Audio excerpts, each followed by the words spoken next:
Rero ko ndabakunda cyane ndetse ku rugero rwo hejuru murabizi, ariko murabizi yuko buri munsi ntabwo twoshobora kumara umunsi canke se amasaha 3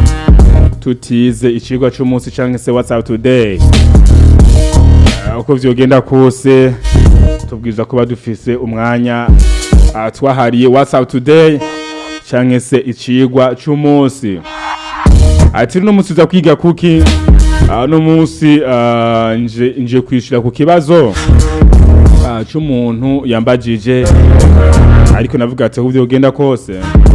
reka cenza ndakimwishuriye kuri micro kugira ngo nabandi bose bafise ingorane cyangwa ikibazo nk'ico bashobore kuba bogira ico bahigiye. Hari umuntu yigeze kumbaza ikibazo ambwira ngo ati mbega mingo nigiye cyanyaco umuntu akwiriye kuvuga canke se umuntu akwiriye kugira ico avuze mu gihe mu vy'ukuri ashavuye, canke se nigiye cyanyaco umuntu akwiye kuvuga inyuma yo gushavura canke se imbere yuko yumva atangiye kugira umutima utari mwiza, wa mutima w'ishavu. Mu vy'ukuri iki ni cigwa gikomeye kandi ni cigwa abantu bakwiye gukuramo ubumenyi canke se imbaraga zikomeye mu bijanye n'igihe cyanyacu umuntu akwiye kuvuga inyuma yo gushavura, canke se n'amajambo ayahe umuntu akwiye kuvuga inyuma yo gushavura. Muribuka mu minsi yahera nigeze kubabwira inkuru y'umwana na se wiwe, ariko no mwanya reka cenza asa nk'uyikwibutsa kugira ngo ize kujidufasha mu cigwa cy'uno munsi. Habayeho umwana yarabana na se wiwe, se wiwe yarashaje cyane kwa yuko uwo mwana yaramuvyaye mu zabukuru. Umunsi umwe se wiwe ari mu marembera y'ubuzima canke se ariko aragira ubuzima bwe biriko buragera ku iherezo, ariko arumva mu vy'ukuri yuko ariko arapfa. Yarahamagaye umwana wiwe aramubwira ati mwana wanje, mama wawe yaratango aragenda, none nanje ndumva yuko umenga ngira ndamukurikire, ngira nsange mama wawe iyo yagiye, atariko mwana wanje nagira mbanze ndakubwire canke se ndaguhe umurage uzogufasha mwabuno buzima mwana wanje no mu gihe nzoba ntagihari. Se wiwe yaramubwiye ati mwana wanje ufise imyaka 9 n'imikenya gusa ntushaka kuba wotahura ibintu ngira ndakubwire, ariko mwana wanje uko uzogenda urakura uzogenda urabitahura, ndetse uzogenda uramenya mu vy'ukuri ico nari nshatse kukubwira wa munsi nabikubwira. Aramubwiye ati mwana wanje urabona nta butunzi bukwiye canke se nta butunzi buhagije mfise ngo ndagusigire, uko twe tubayeho urabibona nta bushobozi buhagije nari mfise kugira ngo ushobore kuba noca ndabugusigira mwa kano kanya ngo buze bukubesheho. Ariko mwana wanje no jya bigenda kubwire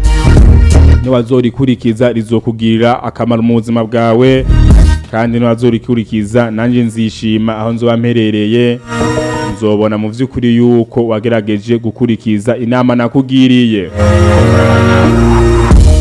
Se yaramubwiye ijambo rero ryo nanje shaka yuko no munsi riza kudufasha kuguhindura ubuzima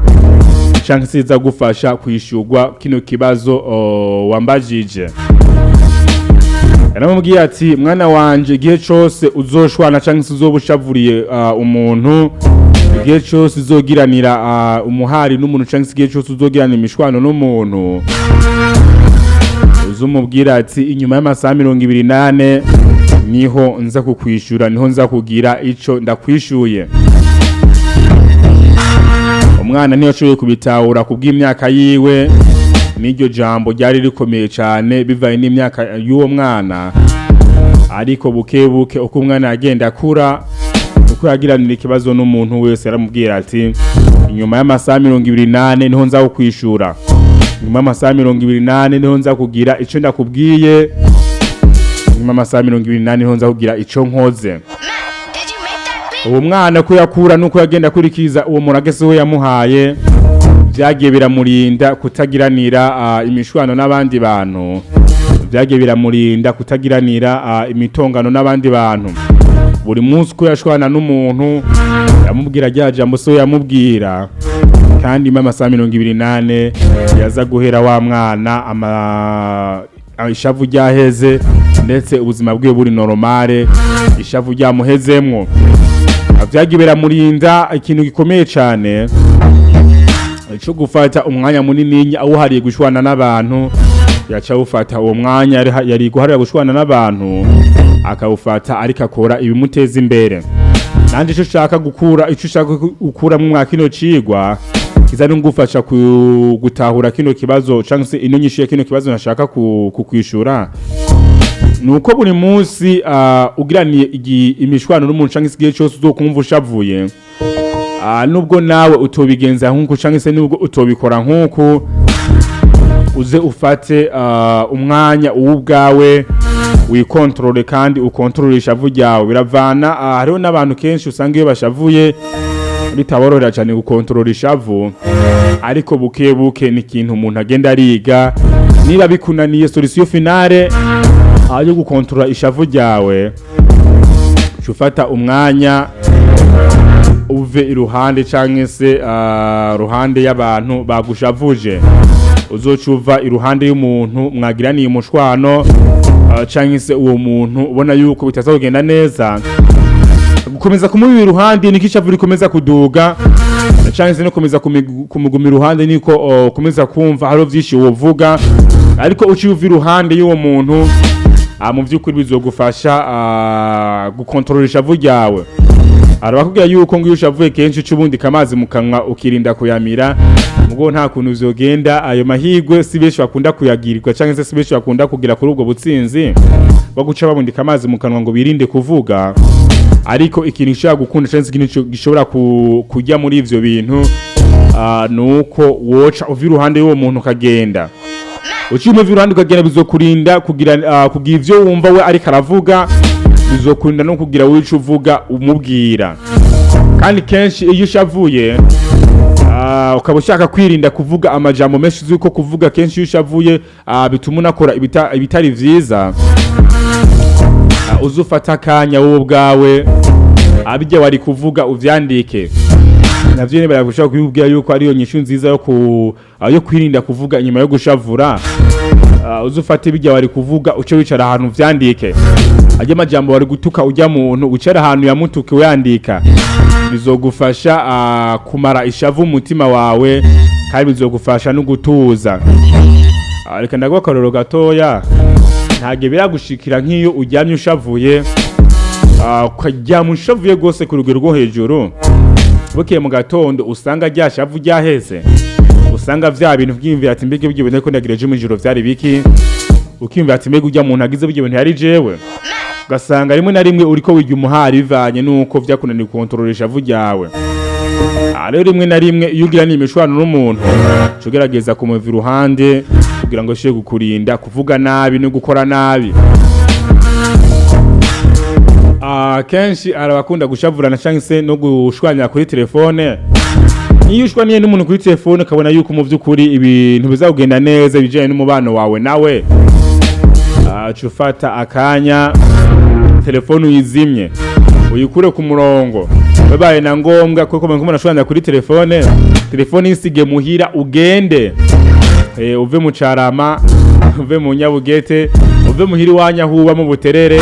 uve mu Nyakabiga, uze centre ville, wahamara umwanya munini nya cyane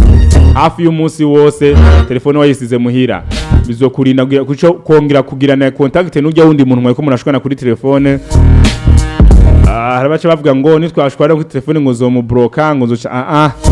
ikiza kirimwo ngaho onye ngucu usiga telefone yatuma mushwana, yatuma iriyo nzira yatuma mushwana, hama uja kure yayo. Ivyo bizotuma ugira umutuzo, bizotuma nibagira buri kintu kimwe cyose cyariko kiratuma ushwana n'uwo muntu. Ndavuga ko ndabakunda cyane rero kandi ku rugero rwo hejuru. Nanezere yuko umuntu abaje kwino kibazo yagiye araronka inyishu